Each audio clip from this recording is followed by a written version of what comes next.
একমাত্র বুথের ভেতরে যদি সেন্ট্রাল ফোর্স থাকতে পারে, যতই সেন্ট্রাল ফোর্স বাইরে ডিপ্লয় করুক না কেন, তাদেরকেও তো ওষুধ দিয়ে আবার ঠান্ডা করে রেখে দেওয়া হয়।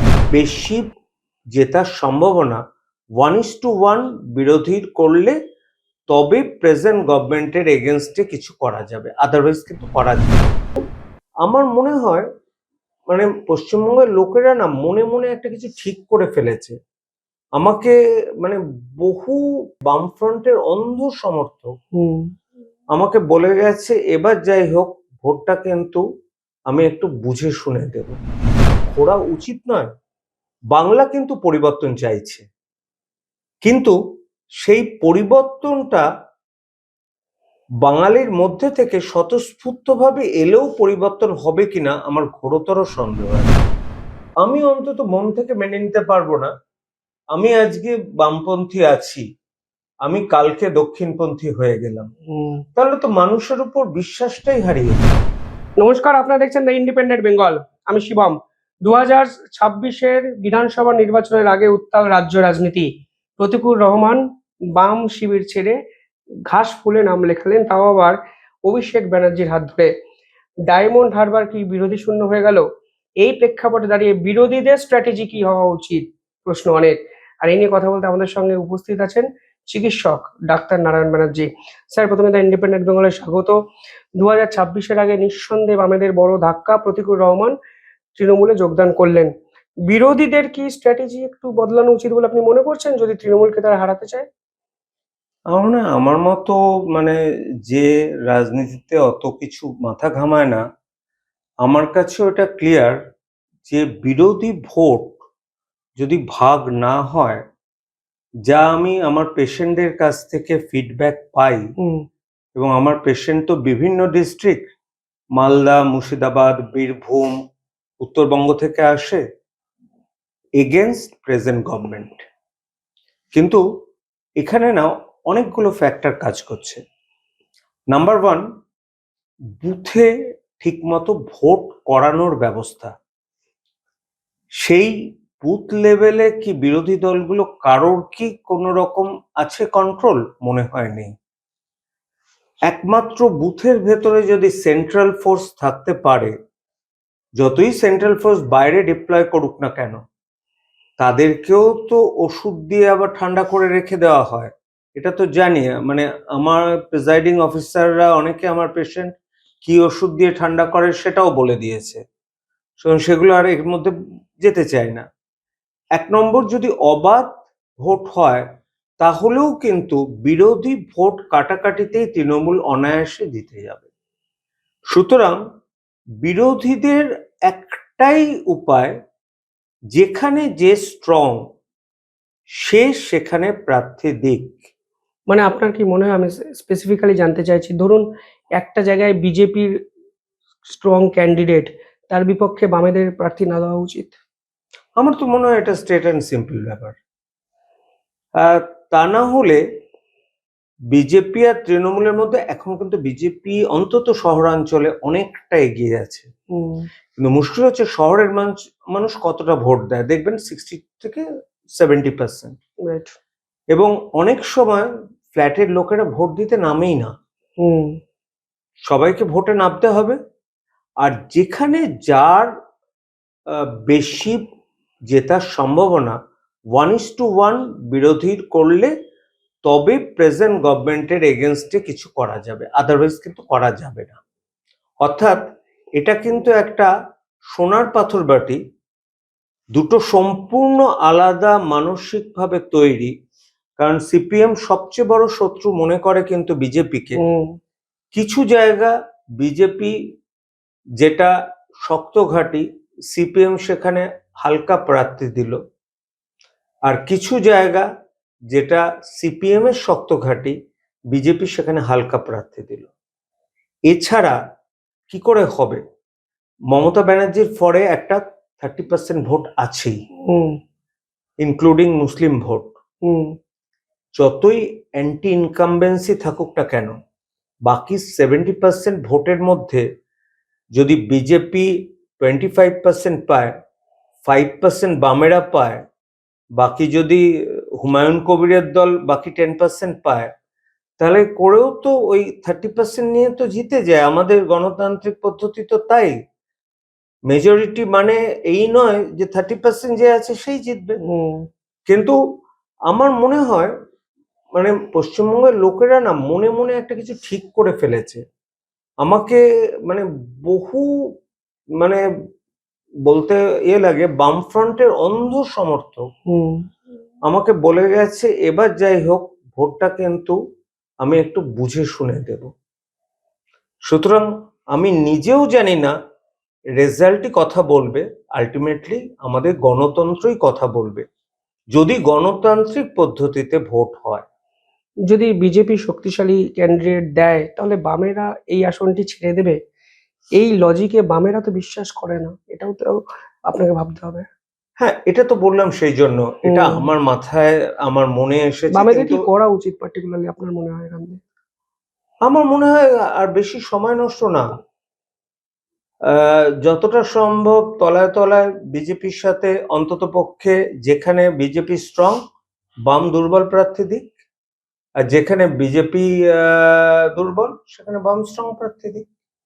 মানে বেসিক্যালি বিজেপির সঙ্গে জোট যদি বামেরা কোনোভাবে করে, সরাসরি না হলেও অন্যভাবে, অলিখিত চুক্তি, অলিখিত তাহলে হোক, তৃণমূলকে হারানো সম্ভব। আদারওয়াইজ তৃণমূলকে সরানো যাবে না। কারণ বলছি, এত এই সোশ্যাল যে সার্ভিস গুলো মমতা ব্যানার্জি করেছেন, যেগুলো মধ্যে অন্তত লক্ষ্মীর ভান্ডার। ভান্ডার যেটা, কারণ আমি বলছি যে এই বেকার ভাতাটা এক্ষুনি ইমপ্লিমেন্টেড হবে না, এত শর্ট আউট করতে করতে নতুন গভর্নমেন্ট এলে তারপর হবে। কিন্তু একটা কথা তো বাংলার মানুষকে বুঝতে হবে, আজকে 21শে ফেব্রুয়ারি, আজকে মাতৃভাষা দিবস, আজকে একজনও কি তৃণমূলের লিডারের আমি নাম বলতে পারি? আচ্ছা, যদি এরকম হতো এমএলএ এর সাথে পাশে কোয়ালিফিকেশনটা লেখা যেত, তাহলে ভালো হতো না? তাহলে কজন 8 পাস দাঁড়িয়েছে, কজন 9 ফেল দাঁড়িয়েছে, এরকম হতো। সুতরাং একটা এডুকেশনাল ব্যাকগ্রাউন্ডের না ভ্যালু আছে। আমি বলবো যে এডুকেশনাল ব্যাকগ্রাউন্ডের ভ্যালু না থাকার জন্য আমাদের অনেক ভ্যালুগুলো কমে গেছে। আজকে প্রেজেন্ট সরকার শিক্ষানীতিতে, শিক্ষাক্ষেত্রে টোটালি ব্যর্থ, ইন্ডাস্ট্রি টোটালি ব্যর্থ, আনএমপ্লয়মেন্ট রেট সবচেয়ে বেশি, নতুন কোনো শিল্প গড়ে উঠছে না। আমাদের যারা একটু উচ্চ মেধার ছেলে তারা চলে যাচ্ছে ব্যাঙ্গালোর, পুনে, যেটা আজ থেকে 15 বছর আগে বুদ্ধদেব ভট্টাচার্য বলে গেছিলেন মিলে যাচ্ছে। এবার এখান থেকে বাংলার কি ঘোরা উচিত নয়? বাংলা কিন্তু পরিবর্তন চাইছে, কিন্তু সেই পরিবর্তনটা বাঙালির মধ্যে থেকে স্বতঃস্ফূর্তভাবে এলেও পরিবর্তন হবে কিনা আমার ঘোরতর সন্দেহ আছে। আপনার কি মনে হয় না যে বাম তরুণ তরুণী যারা রাজনীতিতে আসছিল, প্রতিকূল সৃজন এদের দেখে এই দলবদলটা কোথাও গিয়ে তাদের মনে বাংলার রাজনীতি নিয়ে একটা খারাপ ধারণা তৈরি করবে? ব্যাপারটা হচ্ছে সৃজন, দীপশিতা এবং শতরূপ, এদের কিন্তু গ্রহণযোগ্যতাটা অনেক বেশি শহরের মানুষের কাছে। প্রতিকূল খুব খাটিয়ে ছেলে, প্রতিকূলের সাথে আমার 2-3 বার কথা হয়েছে বিভিন্ন জায়গায়, কিন্তু হ্যাঁ, ডেফিনেটলি একটা সেটব্যাক তো মনে হবেই যে কেন এই ছেলেকে অন্য জায়গায় চলে যেতে হলো। সেটা এই মুহূর্তে না, বাম নেতৃত্বের আমি কেউ নই, তবে এটাকে এখন পোস্টমর্টেম করার সময় নয়। কারণ যত দিন যাচ্ছে ভোট এগিয়ে আসছে, যাতে ভোটে কনসেন্ট্রেট করা যায় সেটাই দেখুক। আমি কিন্তু বলি, আমরা বাঙালিরা কেউ এরকম ডিগবাজি খাওয়ার পলিটিক্স একদমই পছন্দ করি না। যদি বহিষ্কৃত হতো, অন্য দলে যোগ দিত, দ্যাটস এ ডিফারেন্ট ইস্যু, কিন্তু বহিষ্কারের জন্য দল থেকে বাদ দেওয়া হয়েছে তাকে, সেটা তো দলের নীতি। কিন্তু আমি অন্তত মন থেকে মেনে নিতে পারবো না আমি আজকে বামপন্থী আছি, আমি কালকে দক্ষিণপন্থী হয়ে গেলাম, তাহলে তো মানুষের উপর বিশ্বাসটাই হারিয়ে যায়। আর আমরা তো বিশ্বাসের উপরই বেঁচে আছি। আমরা এখনো অতটা ওরকম হয়নি যে আজকে ঘাস ফুল, কালকে পদ্ম ফুল। যেটা আমি মনে হয় সবচেয়ে বড় এক্সাম্পল হচ্ছেন মুকুল রায়।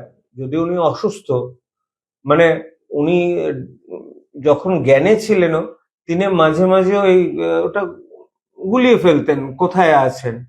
তা আমাদেরও কিন্তু মাঝে মাঝে মনে হয় যে ঘাস ফুলে আছে না পদ্ম ফুলে আছে, গন্ডগোল। আর একটা কথা জ্যোতি বসু বলে দিয়েছিলেন, আমাদের সাংবিধানিক রাজনীতিতে বিরোধী থাকা দরকার এবং কনস্ট্রাকটিভ রাজনীতি করাটা কিন্তু বিরোধীদের দরকার। এবং সেই কনস্ট্রাকটিভ রাজনীতি আমাদের বিরোধীদের মধ্যে কিন্তু আমি কখনো দেখিনি। নয়তো এতগুলো ইস্যু থাকতে আমাদের বর্তমান সরকারকে কিন্তু একটু ঝামেলায় ফেলা গেল না, এক্সেপ্ট যখন গণ অভ্যুত্থান হয়েছিল 14ই আগস্ট 2024-এ আরজিকর ঘটনার পর। আরজিকর ঘটনায় যে চিত্র আমরা দেখলাম, সেই চিত্র যেভাবে থিতিয়ে গেল, সেটাও তো বড় বিস্ময়। মানুষ তো সব মেনে নিচ্ছে। থিতনোর পেছনে একটা বড় কারণ আছে। দেখুন, Mamata Banerjee as a politician, she is very good politician. উনি কিন্তু অনেক হোমওয়ার্ক করেই জুনিয়র ডাক্তারদের সাথে বসেছিলেন। জুনিয়র ডাক্তারদের উচিত হয়নি যখন কর্মবিরতি চলছে তখন নার্সিংহোমে খেপ খেলার, এবং সেটা ছিল মূল হাতিয়ার, যার জন্য অনেকে তো ওদের সাথে সঙ্গ দিতে পারেনি। আসলে সিদ্ধারাটা সোজা রাখা বড্ড কঠিন। জুনিয়র ডাক্তাররা কম্প্রোমাইজ হয়েছিলেন ওই সময়, মানে কোথাও গিয়ে তাদের ভুল কর্মকাণ্ডের জন্য বলি হলো আন্দোলন। আমি তো মনে করি যে জুনিয়র ডাক্তাররা যারা যারা ওই সময় খেপ খেলেছে, আমাদের সিএম এর কাছে পুরো লিস্ট ছিল। আমরা খেপ খেলা কি বলি, যে আমাদের ডিউটি আওয়ার্স হচ্ছে সকাল 9টা থেকে রাত 9টা ধরলাম। আমরা কি করি, 4 জন আছি, দুদিন করে ভাগ করে নেয়। বাকি 4টে দিন সে হয় পিজির জন্য পড়তে পারে বা কিছু ইনকামের জন্য সে নার্সিংহোমে ডিউটি করতে পারে। কিন্তু ওই সময় অনেক জুনিয়র ডাক্তার নার্সিংহোমে ডিউটি করেছিলেন, এবং সেই জন্য যখন মুখ্যমন্ত্রীর সাথে বৈঠক হয়, যে বৈঠকটা মুখ্য সচিব নিজে এসে ওদের রিকোয়েস্ট করেছিল, তখন তাদের আর কিছু করার ছিল না। প্লাস ওদের আন্দোলনটা অরাজনৈতিক হয়ে প্রবলেম হয়েছে। আপনি নিজে 2026-এ বিধানসভা নির্বাচনে প্রার্থী হবেন অফার পেলে? না, আমি হব না। তার একটা কারণ আমি প্রথমেই বলে দিই, আমার প্যাশন হচ্ছে ডাক্তারি করা।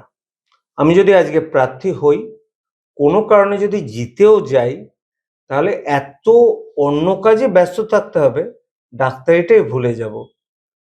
আজকে বোধহয় শিবম দেখেছে এখানে যে এখানে আমি কন্টিনিউয়াসলি প্রায় 72-74 জন রিপোর্ট দিতে এসছেন। সুতরাং আমি এই প্যাশনটাকে ছাড়তে পারবো না। হ্যাঁ, আমি বাইরে থেকে যেমন আমার একটা নিজস্ব দৃষ্টিভঙ্গি আছে, সেটা তো আছে, কিন্তু ডাক্তারির কাছে অন্য কোনো প্রফেশন আসে না, রাজনীতিবিদ তো আসেই না। সত্যি, পলিটিক্স তো ফুল টাইম জব। এটাকে কিভাবে আপনি দুটো একসাথে বা দু নৌকায় পা দিয়ে চালাতে পারেন, সেটাও তো একটা বড় প্রশ্ন। নিঃসন্দেহে ডাক্তারবাবু বাস্তবের প্রেক্ষাপটে দাঁড়িয়ে এমন কিছু কথা বললেন যা নিয়ে বিতর্ক হতে পারে, বিস্ফোরণ ঘটতে পারে। তবে তৃণমূলকে যদি সরাতে হয়, এটাই হয়তো একমাত্র বাস্তবিক উপায়, তা মনে করিয়ে দিলেন ডাক্তার নারায়ণ ব্যানার্জি। অসংখ্য ধন্যবাদ স্যার। ধন্যবাদ। আপনারাও দেখতে থাকুন দ্য ইন্ডিপেন্ডেন্ট বেঙ্গল। কমেন্টে জানাবেন আপনারা কিভাবে দেখছেন পুরো বিষয়টি। ধন্যবাদ।